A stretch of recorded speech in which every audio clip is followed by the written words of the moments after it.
চুপচাপ থাকা মানে এই না যে আমি বোবা, আমি কথা বলতে পারি না। আমি যে কথা বলতে পারি সেটা আমার ভিডিও দেখলেই কিন্তু আপনারা বুঝতে পারেন। তো যাই হোক, আসলে সম্মান এমন একটা জিনিস, সবাই সবাইকে কিন্তু সম্মান দিতে পারে না। আবার সম্মান দিলে সেই সম্মানের জায়গাটা যদি কেউ ধরে না রাখতে পারে, তাহলে আমি মনে করব সেটা তার ব্যর্থতা। আমাকে কেউ একটানা কোনো কিছু বলেই যাচ্ছে আর আমি চুপচাপ শুনে যাচ্ছি। একদম নীরব হয়ে কোনো কিছু বলছি না বা ধরা দিচ্ছি না। তার মানে এই না যে আমি কোনো কিছু দেখছি না বা শুনছি না। আমি শুধু ধৈর্য ধরে আছি। তবে ধৈর্যের বাঁধটা যখন ভেঙে যাবে তখন হয়তোবা আমার জায়গা থেকে আমি তাকে আর সম্মানটা নাও দিতে পারি। সম্মান আমি যেভাবে আপনাকে দিয়ে যাচ্ছি, আমি আশা করব সেই সম্মানটুকু আপনি আমাকে দিবেন। উল্টাপাল্টা কোনো জায়গায় কোনো কিছু নিয়ে আমার সাথে উল্টাপাল্টা কোনো কথা বলতেও আসবেন না বা লিখতেও আসবেন না। তাহলে আমি ভুলে যাব আপনি আমার কে বা আমি আপনার কি হই। সম্মান জায়গাটা সবাই সবাইকে দেয় না। আসলে আপনি যে কাজগুলো করে যাচ্ছেন সেগুলো কিন্তু একেবারেই সম্মানের বাইরে। শুধু ৫ জনের কথা শুনে চুপচাপ ধৈর্য ধরে আছি। তবে এই ধৈর্যটা কতক্ষণ যে আমি নিজের প্রতি নিজে রাখতে পারবো আমি জানি না। তবে ধৈর্যের বাঁধটা যখন ভেঙে যায় না, তখন মানুষের কিন্তু হিতাহিত জ্ঞানটা হারিয়ে ফেলে। তখন সে কি করে, কি বলে বা কাকে কি বলবে, সেই জ্ঞানটা কিন্তু তার থাকে না। তো আমি কিন্তু খুব চুপচাপ আছি, খুব ঠান্ডা আছি। তার মানে এই না যে আমি নিচে থেকে আছি। আসলে আমাকে কিছু মানুষ ঠান্ডা করে রেখেছে। তবে ঠান্ডা মানুষটা যদি হঠাৎ করে গরম হয়ে ওঠে, তখন তো বুঝতে পারেন যে একজন শান্ত মানুষ যখন গরম হয়ে যায় না, তখন তার বিপরীত মানুষের পরিস্থিতিটা কী হয়। তো যাই হোক, আমি নাম মেনশন করছি না বা নাম নেব না। যেহেতু এখানে আমার অনেক ভালোবাসার আপুরা আমার ভিডিওগুলো দেখে থাকেন। আবার কিছু মানুষ আছে যারা আমাকে ভালোবাসে না। যাদের কাছে একদম গা জ্বলার মতো একজন মানুষ, আমি তাদের উদ্দেশ্যে এই কথাগুলো বলছি। আমি কিন্তু আমার কোনো ইউটিউবার আপুদের উদ্দেশ্যে এই কথাগুলো বলি নাই। আসলে আমি খুব ধৈর্যশীল একটা মানুষ। আমি চুপচাপ যখন যে যা বলে আমি চুপচাপ শুনে যাই। তো আমি শুনতে না একটা পর্যায়ে গিয়ে সে মানুষটার কথাগুলোর প্রত্যেকটা জবাব একটা করে দিয়ে দেই। তো আমি আমার কোনো ইউটিউবার আপুদের উদ্দেশ্যে কথাগুলো বলছি না। যেহেতু আমার অনেক ভালোবাসার মানুষরা আমার ভিডিওগুলো দেখে থাকে। সেটা হতে পারে আমার সাধারণ দর্শক আপুরা বা ভাইয়ারা, আবার আমার ইউটিউবার আপুরা এবং ভাইয়ারা। আবার সাধারণ দর্শকের মধ্যে কিন্তু অনেকেই আছেন যারা কিনা আমার রিলেটিভের মধ্যেও আমার ভিডিওগুলো দেখে থাকেন। তো আমার রিলেটিভের মধ্যে যারা আমার ভিডিওগুলো দেখে থাকছেন, আমি তাদের উদ্দেশ্যে কিন্তু আজকের কথাগুলো বলে দিলাম। তো যাই হোক, ভিডিও দেখেন, সমস্যা নাই। আসলে আমি যখন ভিডিও একটা পাবলিশড করি, আমি কিন্তু আমার কোনো ফ্যামিলির মেম্বারদেরকে ভিডিও লিংক শেয়ার করি না যে আপনি আসেন, এসে আমার ভিডিওগুলো দেখেন বা আমার ভিডিও দেখলে আমার ২-১ টা ভিউজ বাড়বে বা ওয়াচ টাইম আসবে। আমি আমার ভিডিওগুলো যখন ছাড়ি, আমি জানি যে আমার এমন অনেক ভালোবাসার আপুরা আছেন যারা আমার ভিডিওর জন্য অপেক্ষা করেন, আমাকে ভালোবাসেন এবং দূর-দূরান্ত থেকে আমারকে অনেক ভালোবেসে আমার ভিডিওগুলো দেখে থাকেন। তবে আমার রিলেটিভের মধ্যে যারা আমাকে অপছন্দ করেন, আমি বলব যে দয়া করে আপনারা আমার ভিডিওগুলো ইগনোর করতে পারেন বা স্কিপ করতে পারেন। দেখার কোনো দরকার নাই। চাইলে চ্যানেলটি আনসাবস্ক্রাইব করে দিতে পারেন। ভিডিও দেখে উল্টাপাল্টা কোনো মন্তব্য করতে আমি একেবারেই নিষেধ করে দিচ্ছি। কে বা কারা এই কমেন্টগুলো আমার ভিডিওতে করেন, সেটা কিন্তু আমি খুব ভালো করে এতদিনে ধরে ফেলেছি। তো আমি চাই না আমার ইউটিউবে, যেহেতু আপনারা আমার রিলেটিভ, আপনাদের চেহারাগুলো একদম আমি ক্যামেরার সামনে ধরে তারপরে আপনাদেরকে আচ্ছা মতো আমি পানিশমেন্ট দেই। এতে করে কিন্তু আপনারাই ছোট হবেন। তো যাই হোক, নিজের জায়গাটাকে খুব সুন্দর করে ধরে রাখার চেষ্টা করেন। আসলে শিক্ষা এমন একটা জিনিস যেটা কিনা সবাই সবার বাবা-মার কাছ থেকে পেয়ে থাকে। আসলে এমনও কিছু মানুষ আছে যাদের কিনা আসলে বাবা-মার কাছ থেকে শিক্ষা পাবে কি? বাবা-মারই তো কোনো শিক্ষা-দীক্ষা নাই। তো তাদের সন্তানরা আবার কি শিক্ষাটা পাবে? তো যাই হোক, শিক্ষা নিতে গেলেও না ঐরকম বাবা-মা হওয়া দরকার। তো আমি এ বিষয়ে আর কোনো কথা বলতে চাচ্ছি না। কারণ এই ধরনের কথা বলতে গেলে আমি নিজেও উত্তেজিত হয়ে যাব। আর এখানে আমার ভালোবাসার আপুরা আমাকে যেহেতু ভালোবেসে আমার ভিডিওগুলো দেখে থাকেন, আমি চাই না যে আমি উত্তেজিত হয়ে আমার আপুদের মন মানসিকতাগুলো নষ্ট করে দিতে। আসলে তারা যদি আমার ভিডিওগুলো না দেখতো, তাহলে কিন্তু আমি এই বিষয়ে কোনো কথা এখানে বলতাম না। তারা যেহেতু আমার ভিডিও দেখে, দেখে উল্টাপাল্টা আমার কমেন্ট বক্সে উল্টাপাল্টা কমেন্ট করে, তো এই উদ্দেশ্যে কিন্তু তাদেরকে এই কথাগুলা বলা।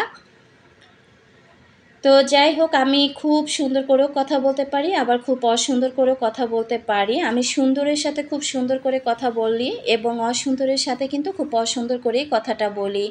তবে আমি দেখেছি আমার এইটুকু জীবনে আমি মানুষকে যখন যতটা সম্মান দেই, সেই সম্মানের জায়গাটা যখন তারা ধরে রাখতে পারে না, তখন কিন্তু তাদের যেটা করা উচিত তাদেরকে সেই শিক্ষাটাই আমি দিয়ে থাকি। তো যাই হোক, আমি এদিক থেকে দেখেন আমি কথা বলতে, বলতে আসলে এই ধরনের কথাগুলো বলতে গেলে না দেখা যায় ভিডিও রিলেটেড কথা বলা হয় না। আজকে চাইছিলাম না আমি এই কথাগুলো বলি। তবে মন মেজাজ এতটাই আসলে আমার খারাপ হয়ে আছে যে কথাগুলো বলতে আমি বাধ্য হলাম। যাদের কাছে আমার এই কথাগুলো শুনতে খারাপ লাগবে প্লিজ তারা ক্ষমা করে দিবেন। আর যাদের উদ্দেশ্যে আমি এই কথাগুলো বলেছি, আমি জানি যে তারা আমার ভিডিওগুলো চুপি, চুপি দেখবে এবং তাদের গা জ্বলুনি উঠবে। আপনার গা যতই জ্বলুক, যদি জ্বলার মধ্যে আমি আরও মনে করেন গরম পানি ফুটিয়ে ঢেলে দেই না, তাহলে কিন্তু আরও জ্বলতে থাকবে। তো যতটুকু যা করেছেন বা যা বলেছেন ততটুকুর মধ্যেই সীমাবদ্ধ থাকবেন। ন্যূনতম সম্মানটুকু যদি আপনি বজায় রাখতে চান। তো যাই হোক, এদিক থেকে আমি কিন্তু রান্না-বান্না করে নিয়েছি। এখন আমি এখানে ভাজি করে নিব। চিংড়ি মাছ দিয়ে দিলাম। তো করলা, আলু দিয়ে আমি চিংড়ি মাছটা রান্না করে নিয়েছি আর ডাল রান্না করে নিয়েছি। এর মধ্যে দেখতে পেলেন আমি যে পর্দাগুলো ধুয়ে দিয়েছি, তো সেই পর্দাগুলো আজকে কতদিন পর আমি ভাঁজ করে আলমিরাতে রেখে দিলাম। এরপর কিন্তু আমি গাছপালাগুলোর একটু যত্ন করতেছিলাম। আসলে গাছে পানি দিলাম। এরপর গাছের ডালপালাগুলো কেটে আবারও কয়েকটা ডাল নতুন করে লাগিয়ে দিলাম। কিছু টবের মাটিও আর কি খুঁচিয়ে দিতে হবে বা খুঁচিয়ে দিয়েছি। আসলে রান্নার পাশাপাশি চাইলে কিন্তু সংসারের অনেক কাজ করে নেওয়া যায়। একটা কাজ হাতে নিয়ে বসে থাকলে দেখবেন যে সারাদিনই পার হয়ে যাবে, অন্য কাজ আর করা হবে না। সংসারের কাজ করতে, করতে আমি কিন্তু এই ২ টা হাত দিয়ে কত রকমের কাজ যে করে থাকি। তো সেটা তো আর বলার অপেক্ষাই থাকে না। আমি এই লাইফস্টাইল ব্লগগুলো শেয়ার করি।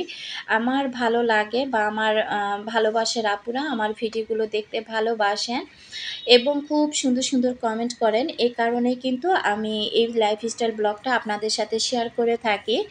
এখানে আমি ভালো চলবো, অনেক সময় মন্দ চলবো, অনেক সময় ভালো খাবো, অনেক সময় খারাপ খাবো। তো এটা কিন্তু একেবারেই আমার যে রিয়েল লাইফস্টাইলটা সেটাই আপনাদের সাথে শেয়ার করি। এখানে আমি শো অফ করতে আসি নাই। তো যাদের এই ধরনের শো অফ ভিডিও দেখতে ভালো লাগবে, বিশেষ করে আমার যে জলুনি আপুরা আমাকে সুন্দর, সুন্দর কমেন্ট করেন বা আমার মামুনিরা, তাদের উদ্দেশ্যে বলছি যে এরকম লাইফস্টাইল অনেক শো অফের লাইফস্টাইল আছে।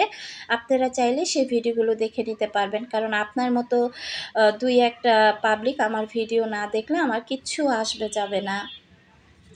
তো যাই হোক, এখন আমি কমেন্ট পড়ে নিচ্ছি। সিথি গুলদার আইডি থেকে সিথি কিন্তু ইন্ডিয়া, রাজস্থান থেকে আমার ভিডিওগুলো দেখে থাকে।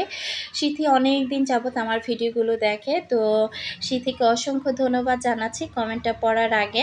সিথি লিখেছিল, "আপু তোমার কাজ আর পরিষ্কার পরিচ্ছন্নতার বিষয়ে যত বলব ততই কম হয়ে যাবে। একটা মেয়ে যে কতটা ধৈর্য শক্তি নিয়ে পরিবারের ভালো খারাপ সবকিছু মেনে এবং মানিয়ে নিয়ে সংসারটাকে এতটা সুন্দর করে গুছিয়ে রাখতে পারে সেটা তোমার কাছ থেকে শেখা উচিত। রোজ হয়তো সুন্দর করে গুছিয়ে কমেন্ট করতে পারি না, কিন্তু লাভ রিয়েক্ট দেই।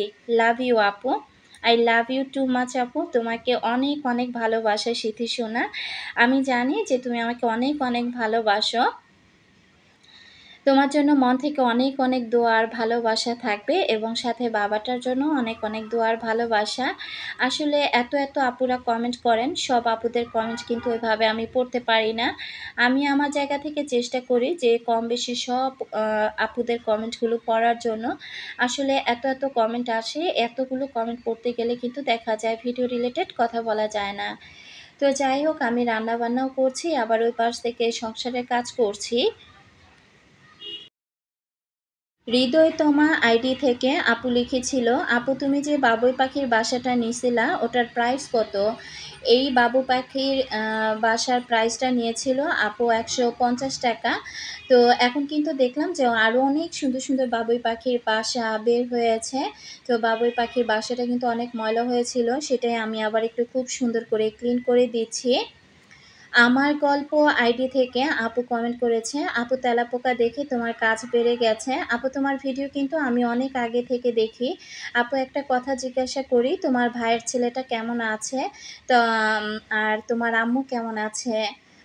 তো আপুটার নাম যেহেতু আমি জানি না, আপুকে অসংখ্য ধন্যবাদ জানাচ্ছি। আমার ভাইয়ের ছেলেটাও আলহামদুলিল্লাহ ভালো আছে, তার সাথে আমার মাও কিন্তু অনেক অনেক ভালো আছে। তো আপু তোমাকে অনেক অনেক ভালোবাসা আর দোয়া জানাচ্ছি। সত্যি কথা বলতে কি, যেহেতু আমি ডেইলি লাইফস্টাইল ব্লগ শেয়ার করি, আমার এত এত ভালোবাসার আপুরা কমেন্ট করেন যে আমি কিন্তু চাইলেও সব আপুদের ভিডিও দেখতে পারি না। তার জন্য অনেক অনেক আমি আপুদের কাছে সরি বলে নিয়েছি। যখন যে আপুদের ভিডিওগুলো আমার সামনে চলে আসে, আমি কিন্তু চেষ্টা করি সে আপুদের ভিডিওগুলো দেখে নেওয়ার জন্য। তো রেগুলার যে সব আপুদের ভিডিও দেখতে পারি না, তার জন্য আন্তরিকভাবে দুঃখিত। আর সবাই আমাকে ভালোবেসে এভাবে সাপোর্ট করার জন্য সত্যি আমি সবার কাছে চিরকৃতজ্ঞ থাকবো সব সময়।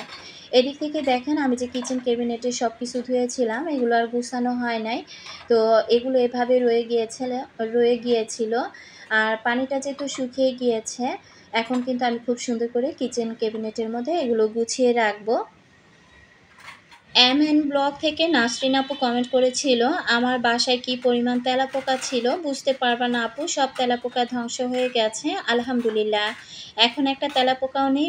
বরিক অ্যাসিড ছিটিয়ে দিও আপু, সরাসরি একটা তেলাপোকাও থাকবে না, কথা দিচ্ছি। ইউজ করে দেখো, তারপর বলো। আপু তোমাকে অসংখ্য ধন্যবাদ। তোমার সেই ভিডিওটা আমি দেখেছিলাম যে তুমি তোমার রান্নাঘরের চারপাশে কিভাবে যে তেলাপোকার ওষুধ ছিটিয়ে দিয়েছিলে, আর সব ছোট ছোট তেলাপোকাগুলো মরে একেবারে ভর্তি হয়েছিল। তো আপু ওষুধের নামটা বলে দেওয়ার জন্য অসংখ্য ধন্যবাদ জানাচ্ছি। আর আমি দেখি অবশ্যই আমি যখন মার্কেটে যাব আমি এই ওষুধটা খোঁজার চেষ্টা করব, যদি পেয়ে যাই তাহলে অবশ্যই এরকম একটা ওষুধ কিনে নিয়ে আসব। আসলে এখানে কাজ করতে আসলে অনেক কিছু শেখা যায়, অনেক আপুদের কাছ থেকে অনেক আইডিয়া নেওয়া যায়, অনেক কিছু জানা যায়।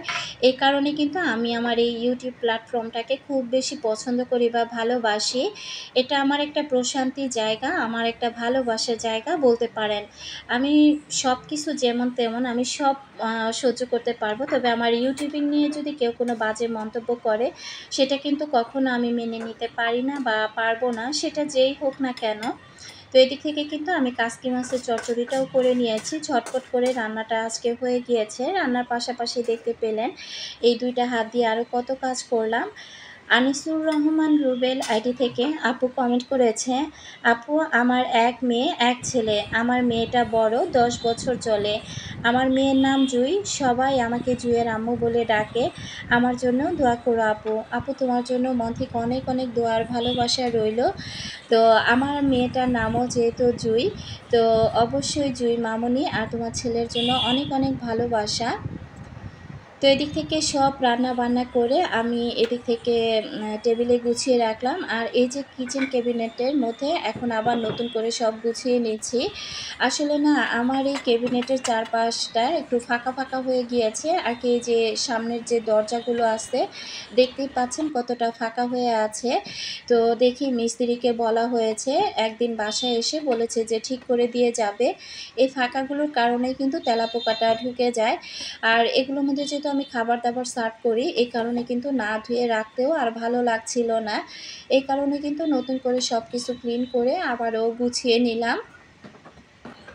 দেখতে দেখতে ভিডিও শেষ প্রান্তে চলে এসেছি। আজকের ভিডিওর কথায় বা কাজে অনেক ভুল ত্রুটি থাকতে পারে, সবাই ক্ষমা সুন্দর দৃষ্টিতে দেখবেন। আর ভিডিও শুরুতে যে কথাগুলো বলেছি সেগুলো একদম আমাকে যারা বলেছে বা আমাকে যারা আজে বাজে কমেন্ট করে তাদের উদ্দেশ্যেই বলা, অন্যথায় অন্য কোনো আপুদের উদ্দেশ্যে কিন্তু আজকের কথাগুলো আমার বলা হয়নি। তো সবাই কিন্তু এই কথাগুলো মাথায় রাখবেন না। যাদের উদ্দেশ্যে বলেছি তারা ঠিকই বুঝতে পারবে। তো আমি কিন্তু কিচেন ক্যাবিনেটটা খুব সুন্দর করে গুছিয়ে নিলাম। আজকের মতো বিদায় নিচ্ছি। আল্লাহ হাফেজ। আসসালামু আলাইকুম।